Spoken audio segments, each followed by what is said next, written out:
sa bahay katay. Halika na, halika na, halika na sa bahay katay.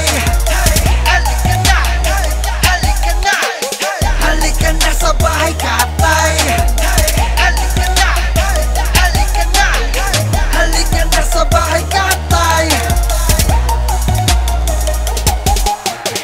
Yo! Bago natin ipakilala ang ikatlong kalahok para sa rap song competition ng Giniling Festival Part 4 aka Basagan ng Bungo, akin pong hinihingi ang malakas na palakpakan at sigawan ng bahay katay! Gising ba ba? Whoop! O nga po pala si Abaddon. Maraming salamat syempre Skybar at sa lahat ng MC na nagpagod pumunta rito.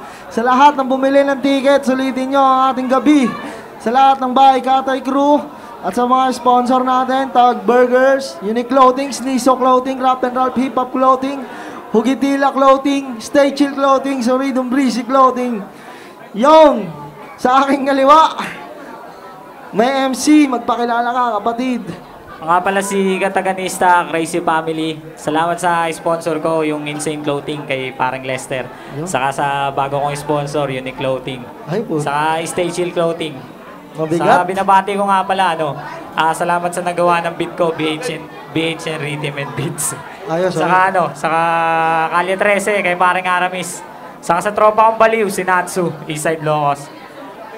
Yung kakantayin ko, pinako-contest ko to, pababae katay ko na rin. Sige sir, pipeline na. Mga judges, ready na si para Kataganista. Para sa mga kontesero to. DJ Marlon, play na natin yun. Check, check. Title na ito, harap. Pang-contest ko to eh. Hey, hey.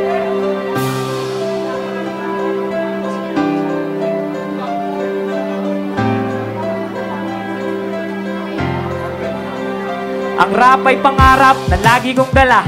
Marami na akong talo pero di nadadala. Hindi ko na mabilang ang pinuyat ng mata. Aatras o aabante ng walang napapala.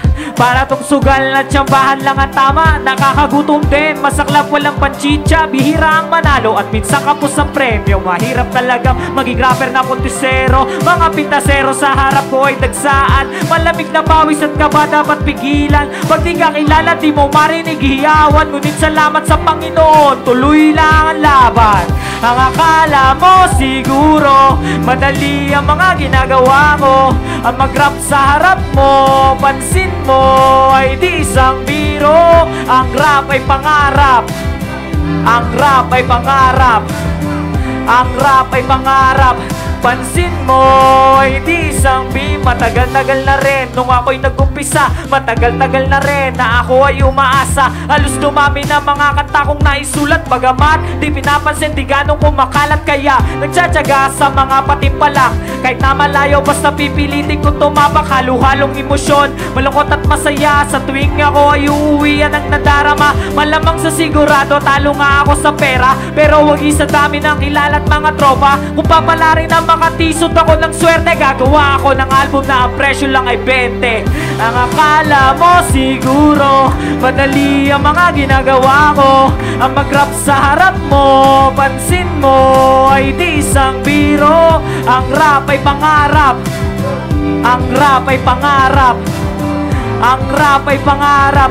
Pansin mo ay di isang ginawa kong mag-rap para sa aking pamilya. Ginawa kong mag-rap sa anak at sa asawa. Ginawa kong mag-rap sa kumparet mga tropa. Ginawa kong mag-rap sa mga sumusuporta. May katapusan din ang lahat ng ito, pero di ko lang alam kung kailan ko ihinto. Mukhang malabo man para dito ang kinabukasan. Pag sinabi ko ngayoko na ay parang kalokohan. Kaya kung di sa akin na ang ganitong larangan, di ko magpipilitan pero di ko iiwanan. Dahil simulat sa pulilig na musika na rap, at di masamang isipin na ang rap ay pangarap.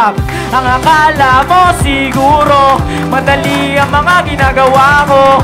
Ang mag-rap sa harap mo, pansin mo ay di isang biro. Ang rap ay pangarap.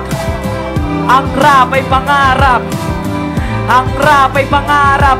Pansin mo ay di isang biro. Ang akala mo siguro madali ang mga ginagawa ko. Ang mag-rap sa harap mo, pansin mo ay di isang biro. Ang rap ay pangarap. Ang rap ay pangarap. Ang rap ay pangarap. Pansin nyo ay di isang biro. Thank you. Yes, salamat Kataganisto. Rap lang ng rap, pre. J-Skills. Ayun. Tagal ko na napapanood to. Honestly, ito yung example ng pinapakita o pinoportray nung kanta, yung edad ng artist na nagpe-perform. Alam nyo, yung nilalaman yung content, dun yung pinapakita kung gaano na kayo katagal dito sa larangan na to. Honestly, napanood na namin ni Abadon yan dati. Bumabagyo pa nun, di ba, Son? Si Kataga.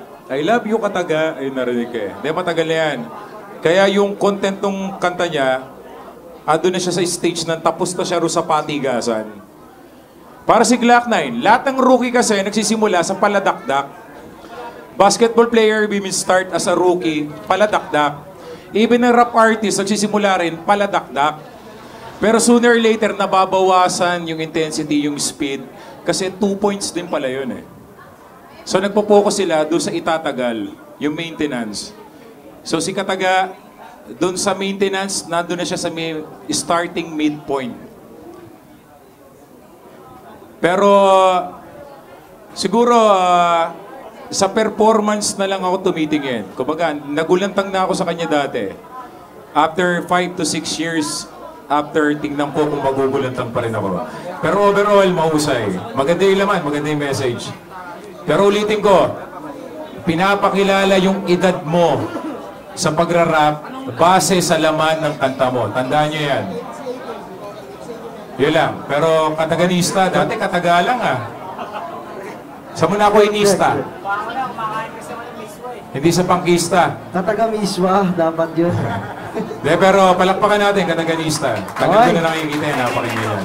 Salamat, Skills. Wake up kain tayo. Kataganista. Respeto, kapatid. Ang una ko napansin, delivery. Pag sumasali ka sa rap contest, mahirap talaga, lalo na pag mag-isa ka. Pero kinaya niya yun. Sunod, stage performance. Para sa akin, panalo. Tsaka, ang nakaagaw ng pansin sa akin, confidence niya. Lyricism, ulitin ko. Okay sa akin.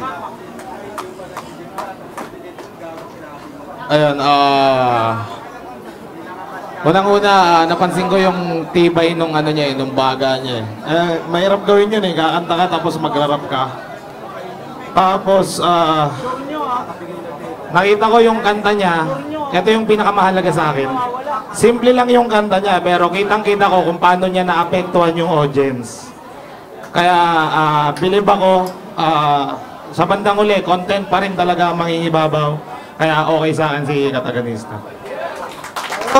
At mga kado natin, salamat sa inyo. Taganista, Halika na sa bahay, Katay.